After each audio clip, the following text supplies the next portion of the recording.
오늘 아침 뉴스 연구소.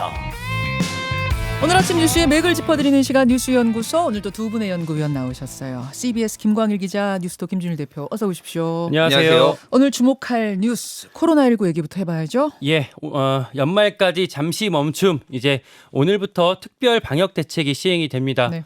예고했던 대로 사적 모임이 최대 인원 수도권 6명, 다른 지역 8명으로 제한됩니다. 그리고 방역 패스.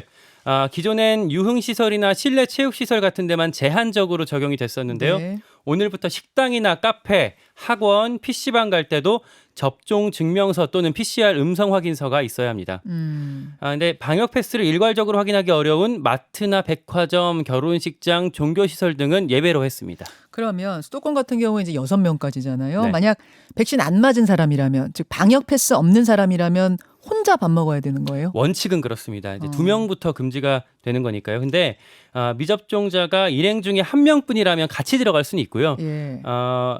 그 48시간 이내에 발급된 PCR 음성 확인서나 방역 패스 예외 확인서라는 게 또 있더라고요. 요걸 가져가면 이제 가능하답니다. 그러니까 건강상의 이유라든지 뭐 그런 걸로 못 맞는다는 걸 의사가 증명해주는 확인서. 그렇습니다. 그런 거면 가능하고. 학원이나 PC방, 스터디 카페에도 방역 패스가 적용이 되는데 다만 학생들의 경우는, 청소년의 경우는 2월부터라는 거죠? 그렇습니다. 예. 그리고 이런 조치가 일주일간 또 계도 기간을 거쳐서요. 다음 주 월요일 이후부터는 위반하면 과태료가 부과될 수가 있습니다. 그리고 내년 1월 2일까지 일단 적용될 예정입니다. 자, 이게 강화된 이유 결국 이제 오미크론 때문인데, 오미크론 변이 주말 동안 상황이 어떻습니까? 일단 지금 어제 기준으로 12명인데 그중에서 4명은 해외 유입이거든요. 그러니까 국내 8명이면은 그 40대 목사 부부, 50대 부부, 그리고 30대 지인 해가지고 5명에서 이제 늘어났다고 3명 정도 늘어났다고 보면 되고요. 네. 그 늘어난 게 이를테면 식당에서 같이 확진되거나 동거인이거나 지인이거나 그러니까 사실 예전에 그 델타 변이도 그렇고 이거는 시간 문제다 사실은. 예, 이게 어느 정도 이제 시간을 늦출 수 있느냐의 문제지 이게 네네. 확산되는 거는 시간 문제라고 볼 수도 있을 것 같고 지금 아직 확진은 아니고요. 감염 의심 사례인데 그 교회에 인천에 있는 교회에 방문을 했던 한국 외국어대 2명하고 서울대 재학생 1명이 지금 의심 사례로 지금 오미크론 의심을 받고 있어요. 네네. 그러니까 이제 서울로도 지금 확산될 가능성이 있다라고 이제 보시면 될 것 같아요. 그리고 어제 기준으로 5,128명 확진됐기 때문에 계속 5,000명대 안팎으로 지금 계속 나오고 있는 상황입니다. 자, 이제 오미크론 상황 그리하다 보니 방역 지침이 강화가 된 건데, 김광일 기자. 예. 청소년 방역 패스가 지금 논란이 되고 있어요. 예. 2월 달부터 시행하겠다. 그거 안 가진 학생들은 학원 못 간다. 이제 스터디 카페, 독서실 못 간다. 이렇게 되니까 역으로 계산해 보면 12월 27일까지는 1차 접종을 다 해야 되는 거잖아요. 근데 지금 청소년들 가운데 안 맞은 경우가 많잖아요. 예. 절반이 넘죠. 예. 이제 성인 같은 경우는 사실 거의 90% 뭐 이상 이렇게 넘어갔는데 청소년들은 그 방역 이제 접종이 그 퍼센티지가 많이 높지 않기 때문에 그 위험하다고 보고 지금 그 기준을 좀 연령을 낮췄습니다. 네, 자, 그런 상황입니다. 여러분 요 이야기는 저희가 뭐 조만간 좀 인터뷰로 더 깊게 다뤄보기로 하고, 두 번째로 넘어가죠. 김종인 원톱 원팀으로 출발. 정치판이 주말 사이에 뜨거웠는데 우선 국민의힘 상황 정리해 주세요. 그러니까 오늘 오후에 선대위 출범식을 열거든요. 이게 이제 경선 한 달 만에 선대위가 진용을 갖추고 이제 본격 가동에 들어갑니다. 네. 출범식에서 이제 윤석열 후보 출정 메시지가 공개가 되고요. 이준석, 김병준 상임선대위원장은 물론 김종인 전 비대위원장도 같이 참석을 합니다. 네. 이제 지난주 금요일에 이제 윤석열 후보가 이준석 대표를 찾아갔잖아요. 네. 그러니까 여기서 둘이 회포를 풀고 그동안 이제 있었던 내용을 수습을 했고요.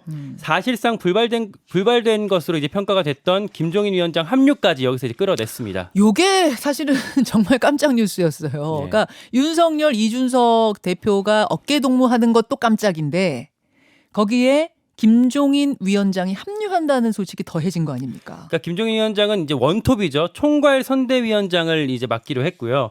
윤석열 후보 그리고 이후에 그제 이준석 대표랑 같이 커플 후드티를 이제 빨간색 후드티를 입고 부산에서 거리 인사를 다녔습니다. 네네. 이제 여기 인파가 또 상당하더라고요.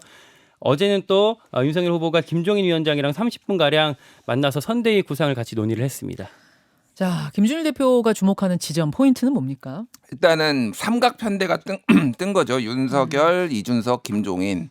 그래서 이게 이제 맨 처음에 구상됐던 데인데 이게 삐그덕대다가 됐다라는 거고 윤석열 후보는 일단은 정치력을 어느 정도 검증받았다라고 보면 될 것 같고 이준석 대표는 뭐 어떤 승부사적 기질, 극한까지 상황을 몰아넣은 다음에 본인이 어떤 원하는 거를 전략가로서의 모습을 보였다라고 하고 김종인 전 비대위원장은 이제 일할 환경을 얻었다라고 이제 볼 수 있을 것 같아요. 그래서 이거의 의미는 이를테면은 전체적으로 야권의 구도는 그런 거였죠. 물론 기본적으로 정권 교체 여론이 높기 때문에 굉장히 우호적인 환경이었지만은 중도 확장을 해야 되잖아요. 근데 이준석이 끌고 오는 2030 예. 그리고 60대 이상과 어떤 4050 포위 전략이 있고 또 하나는 김종인 위원장이 이제 공략하는 중도층. 네. 그러면 이제 그림은 다 그려졌다. 밑그림은 다 그려졌고 이제는 이제 제대로 공략을 할 것만 남았죠. 그래서 뭐 김종인 전 비대위원장은 100조 이상을 확보를 해가지고 코로나로 피해를 본 자영업자 소상공인 생존을 보장하는 것을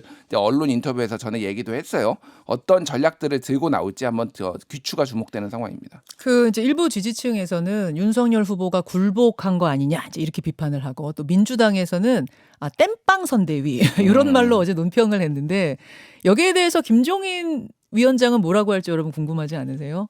잠시 후에 김종인 위원장을 스튜디오로 직접 모시겠습니다. 예, 어떻게 결심을 하게 된 건지 또 앞으로 남은 과제는 뭔지 등등등을 한번 질문해 보도록 하죠. 김관일 기자. 민주당 같은 경우 그리고 이재명 후보가 지난 주말에 2박 3일 동안 전북 지역을 돌았어요. 그리고 여기서 전주에서 정세균 전 총리 만나갖고 또 원팀 행보를 과시를 했거든요. 예. 뭐 지지난주에 호남 전남에서 이낙연 대표 같은 경우는 오지 않았었는데 이번에 정세균 총리가 오면서 그래도 좀 이제 원팀 행보를 좀 과시를 했었고요. 근데 한 가지 또 주목이 되는 소식이 어젯밤에 좀 나왔거든요. 상임선대위원장을 사퇴했던 조동현 교수가 법률 대리인을 통해서 전한 얘기입니다. 이제 혼외자 논란이 있었잖아요. 예. 근데 그게 사실은 성폭력으로 인해서 원치 않은 임신을 했던 거다. 뭐 이런 안타까운 좀 소식을 전했어요. 그러니까 혼외자 논란 이것이 성폭력에 의해서 생긴 아이였다.